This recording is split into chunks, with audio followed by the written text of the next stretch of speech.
Please help me welcome Elliott Levine. Elliott.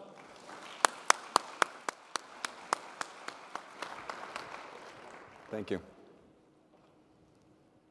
Well, that was interesting. Groupthink. You know, before I start and talk about what groupthink is and what it is that we do, with the last speaker, what was interesting is that he said, stand up to everybody, and everybody actually stood up. But right before everybody stood up, I noticed a lot of heads kind of turn and look at the guy beside you or the lady beside you. Is that guy going to stand up? Because if that guy stands up, maybe I should stand up. Well, that is called groupthink. And that's a strategy that we use in our business at Levine Financial Group and how we get people to do what we want them to do. So what I'm going to do is I'm going to talk about who Levine Financial Group is and what our practice is all about. Ooh, there's my water. I'll put it down here. And I'll talk about our practice and how we market, because we strictly do only deal with doctors. We have 3,500 doctors as clients. We're endorsed by 16 different medical groups. What that means is when a medical specialist wants to buy insurance, we're only primarily in Ontario, they think they're calling their association, they're actually calling my office. We're extremely focused on what we do and how we do it. Our tagline, we switched our tagline a few years ago once we recognized that, you know what, we really only do deal with doctors. And our tagline now is saving physicians money on their insurance. It tells a client exactly what we do. It's on our website, it's on our LinkedIn page. Our LinkedIn page has over 2,000 doctors connected to us, so that when there's a new doctor that wants to buy insurance, don't kid yourself, they're going to my website, they're going to our LinkedIn page, and all they need to see is their friends. If they see somebody that they know from their hospital or that they've connected with, that's groupthink. They will do what we ask them to do or what we tell them to do. So let me talk about prospecting. A lot of people here have talked about the 10, 3, and the 1. And they've talked about that being their numbers. And our business model is very, very different than anybody that's spoken here today. And it's just how we do it, because we mass market insurance. We don't sit down with a client and talk about dreams and wishes and all that funny stuff. Our business is very different. We spend 15 minutes with a client. That's it. We have one appointment with a client. That's all. So our prospecting system works like this. We've got 16 medical groups that we talk to. And every month, a letter will go out like this. This happens to be a letter from the spring for the ophthalmologist. And this goes out to all the ophthalmologists, for example, last month. And from that, this is actually a lead that came in. This person faxed it back to my office and clicked off long-term care insurance and what their name is and their date of birth and their office phone number and their cell number. And I called them. Those are my prospects. So my prospects are people who actually want to buy insurance already. So I'm not going out there to see somebody to talk about their dreams and their wishes. I'm going out to see someone who actually wants to buy insurance already. And then when the lead comes in, so this paper comes in, and this came in the other day, May 14th. When it comes in, I call the client. Now remember, these are all doctors. Doctors are very busy. I call them up and say, hi, it's Elliott. We got your fax from the ophthalmologist. We know you want to talk to me about insurance. Yeah, I'm really, really busy. I don't have time for you right now, they'll say. No problem. Just a couple questions. I'm going to be at your hospital on Thursday or Friday next week. What morning works better for you? They'll say, well, I start really early. Great. So do I. How's 7:30 or 7? Oh, I don't get in till 8. You know what? Why don't we do 7:45? I'll see you at your office. They say, great. I'm almost done with them. They're about to hang up and say, you know what? 3 seconds. Sure. Just give me a ballpark of your income. Now remember, he's an ophthalmologist, so I already know what his income is because I work with 100 of his friends. Well, it's, I don't know, is it 400,000 or 500,000? Yeah, okay. You have insurance? Yeah. Disability, life insurance? Yeah, about 5,000, 6,000 a month of disability? No, I think it's more like 10,000 a month. Great. Life insurance, how much do you have? I don't know, I think $1 million or $2 million with the OMA. The OMA is the Ontario Medical Association, my largest competitor. Yeah, you know what, I got about $1 million with the OMA. You incorporated? Yes. Married? Yeah. How old are your kids? I don't know. How many kids do you have? I got 3 kids. Perfect. I'll see you next week, 7:30, your office on Thursday. I'm done. Now I've got everything I need to know to prepare for my meeting with my client. But before I see him, one of the things I've done is I've created urgency, or I've put it on sale, because on here I'm telling him about a special offer or something. There's a reason that he's connected with me. So I've spoken to the client on the phone. He wants to buy insurance for whatever reason. and now I'm going to go and see him. But I've created some type of urgency that made him want to see me in the first place. And just sort of on that, one of the things that I love is, I love when I say to my wife, I want to go out and I want to pick up a new suit.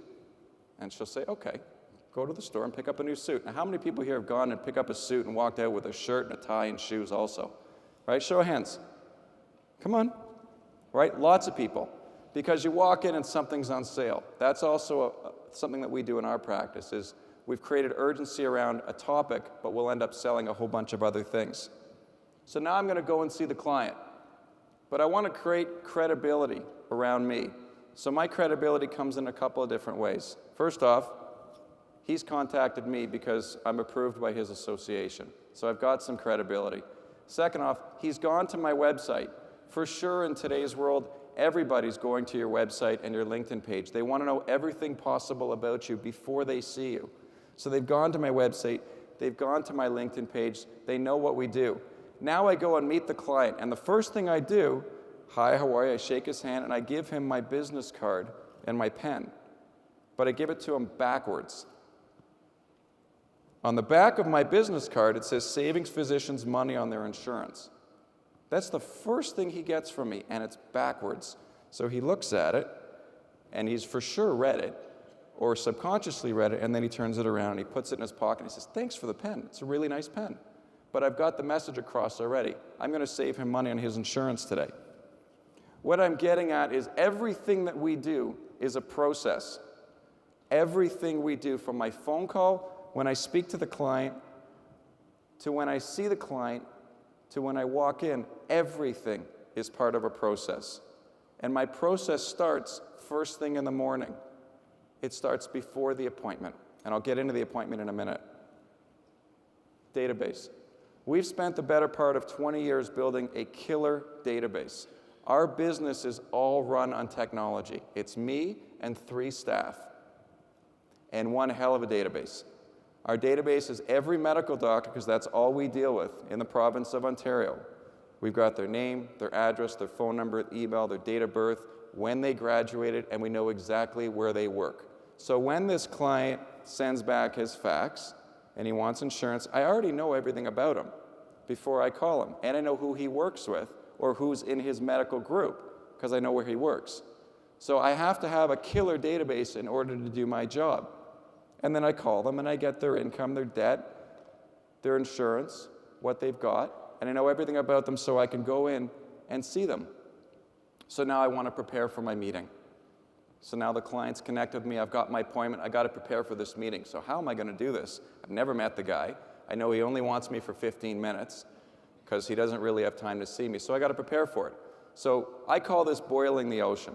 And the reason I call it boiling the ocean is because the ocean's really big, and to get the ocean to boil, you got to do a lot of work. Well, he's told me his income, he's told me his disability insurance that he thinks he has. So if I know his income and I know what he's got, I can easily fill the void. For example, I've got $5,000 a month of disability insurance, he says to me, but I make $500,000 a year. So he probably needs about another 10 grand of disability. He's told me his income, he told me he has, say, $50,000 of critical illness or $100,000. Most doctors mirror their income with the amount of critical illness. That's the formula we follow. So if he's got 100 and he makes 500, he needs 400,000 of critical illness. Now, life insurance, he's told me he has $1 million or $2 million. He probably doesn't know if it's term or if it's permanent. So I'm always going to do a term insurance comparison to the Ontario Medical Association, my competitor, and I'm going to prepare universal life and whole life. What I'm also going to do with 1 or 2 product lines, I'm going to do price comparisons. So I'm going to go in with every competitor, Manulife, Canada Life, RBC, Sun Life, blah, blah, blah. I'm going to prepare all the competition so that when I'm seeing the client, I can take out the competition right then and there. All the client wants to know is that he's getting a good deal, is that he's saving money. So I do that so that they don't turn around and call you after his other insurance advisor. He just says, you know what, these guys know what they're doing. They work with my friends. He understands this group because he's got this endorsation from this medical group, and he's shown me I'm getting the best price. So that's what's important, and that's how we do our deal. Whether we do term or permanent insurance, to me, this boils down to cash flow with the client. If the client's got the cash flow he's incorporated, he's got money in his corporation, we might do some universal life or some whole life, just age dependent. The takeaway there is, on the insurance side and on preparing for a meeting, is be organized. You've got to be organized for a meeting. My appointment, it's funny, everybody always laughs when I tell people that my appointments are 15 minutes, but they really are only 15 minutes. But my appointments don't start when I go to see the client. My appointment starts at 7:30 in the morning when I wake up, because I'm thinking, who am I seeing today? I'm thinking I'm seeing this one, and this one. Now, how am I going to dress? And am I going to wear a nice pair of shoes or a scruffy pair of shoes? Am I going to wear a really nice shirt and tie, or maybe dress down a little bit? My clients are doctors. Doctors have egos. They need to feel superior to us. You have to dress accordingly. I have 3 rules for an appointment. They're very simple. Be on time, be prepared, be organized. That's it. People screw that up all the time. We really try to be there and get all these things done and done right. Now, when you see the client, because I'm very process-oriented, I don't spend a lot of time on dreams and wishes. I walk in, I've never met the person before. I'll spend 1 to 2 minutes getting to know the client. I'll find something on this wall that they've got. Maybe it's a picture, maybe it's travel, maybe they got a suntan. Oh, where were you? We'll talk about that briefly, and then I say, look, we've only got 15 minutes, let's get down to work. And that's how we do it. And then I'll go through the 3 things. You told me your disability insurance was this. This is your income. I'm going to fill it over here. You told me you have this much critical illness. This is how much you should have. I'm going to fill it over here. Now, on the life insurance side, I only ask 1 question. 1. You got hit by a bus yesterday. How much money does your wife need a year to live on, or your spouse need a year to live on? And then they don't say anything. They'll say, I have no idea. So how much are you making now? Making $500,000. You using it all? No. Okay, how much debt do you have on the house? Got $500,000 of debt. Okay, let's pay that off. How much money does your wife need a year to live on? $200,000 a year. Well, I know $1 million of insurance provides about $50,000 a year of income for about 25 years, and then you're out of money. That's just a financial analysis. So if you need $100,000, you need $2 million. If you need $200,000, you need $4 million. So I'll say to them, now you need $4 million of insurance. You want to rent it or you want to own it? I don't know. And we'll talk about that. We'll talk about the incorporation. We'll talk about putting money into a policy and having it come out tax-free down the road. And that's how we get into the whole life or universal life sale. Or if the client is a little bit tight, which is a judgment thing, we'll just stick with term. But those are my appointments. And in that 15 minutes, we've done disability insurance. Maybe we've done critical illness. We've probably done some life insurance. And then we do the application. And I walk out with the application. And that's my 15-minute appointment. Know what the client wants and what the client needs. What this really boils down to is when I'm seeing the client, I don't ask them what they want. I don't ask them about their dreams and wishes. I'm there to solve a problem. So I'm only coming in to solve the problem. I'm not coming in looking for a friend. It's a different model. This is our key. For us, it's all what we call procedural trust. It's about having a system that the client's followed through. So now the client's connected with me. I've seen him or her. We've done an application. We've set up their medical at that meeting.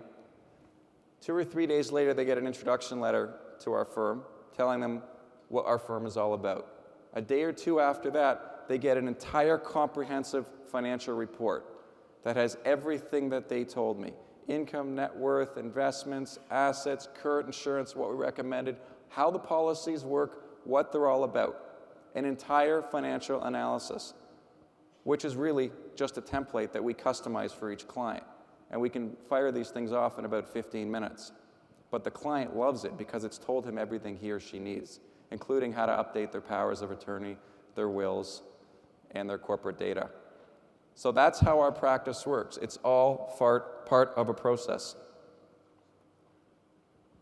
Underwriting tips. That's the client reporting letters. Underwriting tips. Again, process. So now the clients received their follow-up letter. Now they're in underwriting. Underwriting could last 4 weeks. It could last 4 to 6 months. We connect with our clients in underwriting every 10 to 20 days. Sometimes it's just an email. Most of the time it's a phone call where I know I'm not going to reach them. If it's during the day, I will leave them a message at home. Why? Because I don't really want to talk to them. I just want to let them know I'm thinking about them and that everything's proceeding. Hey, Joe, your medical was done. Everything looks fine. Your file now is with an underwriter. I'll be in touch shortly. Great. If I do reach them, this is just a courtesy call. I want to let you know everything's coming along. Or, you know what, we need a physician's report from Dr. Smith, your family doctor. Would you mind giving him a call and just ask him to expedite the process? Great. It's all about having a process which creates trust. So then we talk about the close. So some people have put the close at the top of the triangle. Some people have put the close at the bottom of the triangle. As you see from the way we do business, it's a process. The close for us is very simple. It's about being prepared. Again, being prepared. We start right back with that reporting letter that we sent to the client. I start there on purpose because I need to remember who the client is because I don't know who all my clients are. So I read the reporting letter and know everything about them.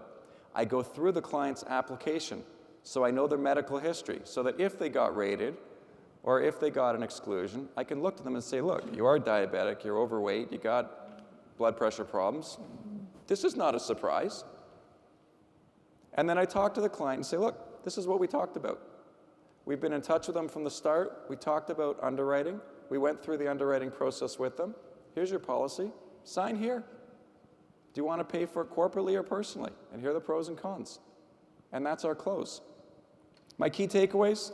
My key takeaways is really to be as organized as you possibly can. Be prepared. And when you be prepared, when you go back to meet the client, have a backup in your pocket in case the client doesn't want to do everything. Maybe you have a quote for half the amount of insurance. Because sometimes when we settle, let's say, a life insurance policy that is a certain amount of premium a month, sometimes the client might get a little jittery about that. And I'll say, you know what? Why don't we just do half? And I've got the quote and the illustration with me so that they can sign it. So we just have it reissued. It's all about being prepared. Have a follow-up. Have a system. Have a database. And have a system that follows you through every part of your practice.